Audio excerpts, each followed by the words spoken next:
FTX was one of the largest and most trusted cryptocurrency exchanges, worth $32 billion at its peak, until it wasn't. But how did this multi-billion-dollar empire come crumbling down? Founded in 2019 by Sam Bankman-Fried, FTX was a crypto exchange for everything from spot, derivatives, and leverage trading for both cryptocurrencies and NFTs. FTX had its own utility token, FTT, which users could use to access staking rewards, enjoy trading fee discounts, and even as collateral for futures positions. It quickly grew into the poster child crypto exchange thanks to its unique features and user-friendly, reliable UX. But perhaps key to it all was its strategic and powerful marketing. In its heyday, FTX was known for its high-profile acquisitions of struggling competitors like Liquid Global, LedgerX, and Blockfolio, crafting a savior-like public impression of the exchange and its eccentric founder. By 2022, FTX was a household name thanks to its high-profile marketing, such as purchasing the naming rights to Miami Heat's arena and securing various celebrity endorsements from Tom Brady, Gisele Bündchen, Shaquille O'Neal, Stephen Curry, and Larry David in the infamous Super Bowl ad. But things started to crack with the publication of an article by CoinDesk on November 2, 2022. It found that Alameda Research, a trading firm also founded by Sam Bankman-Fried, had a significant portion of its assets in FTT. Since FTT was an asset that could not be easily exchanged for cash, the report spooked investors and users who worried about the capital reserves at both Alameda Research and FTX.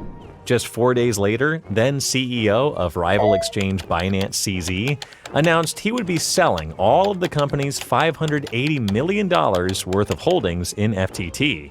As the health of both Alameda and FTX were dependent on the value of FTT, this triggered a run on FTX, with users rushing to pool their assets, overwhelming FTX with the surge in withdrawals. Just a couple of days later, customer withdrawals halted altogether. It was revealed that the exchange didn't have the funds it claimed it did, exposing the exchange's insolvency. And just like that, everything came crashing down.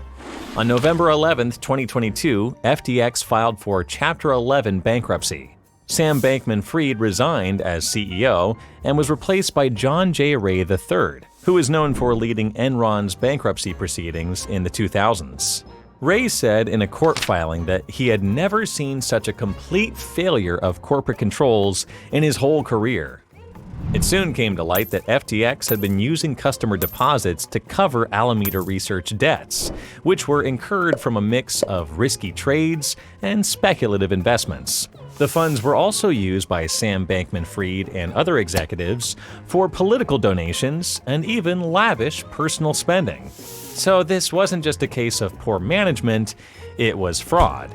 The U.S. Department of Justice quickly launched an investigation, and just 1 month later, Bankman-Fried was arrested in the Bahamas. Fast forward to March 28, 2024, after many court hearings and trials, a federal judge sentenced Bankman-Fried to 25 years in prison for his role in the crash of FTX and loss of customer funds. Affected customers were able to breathe a small sigh of relief when Kroll Restructuring published its plan to repay creditors and customers on May 7, 2024. The plan went through several changes, but it was eventually confirmed that customers would receive 100% of their holdings based on their value at the time of FTX's bankruptcy filing, plus an additional 9% interest to compensate victims. Payments, which will be made in stages, began on February 18, 2025 through bitgo and Kraken.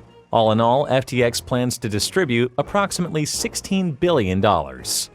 Want to learn how to keep your crypto safe? Make sure you know the difference between hot and cold wallets.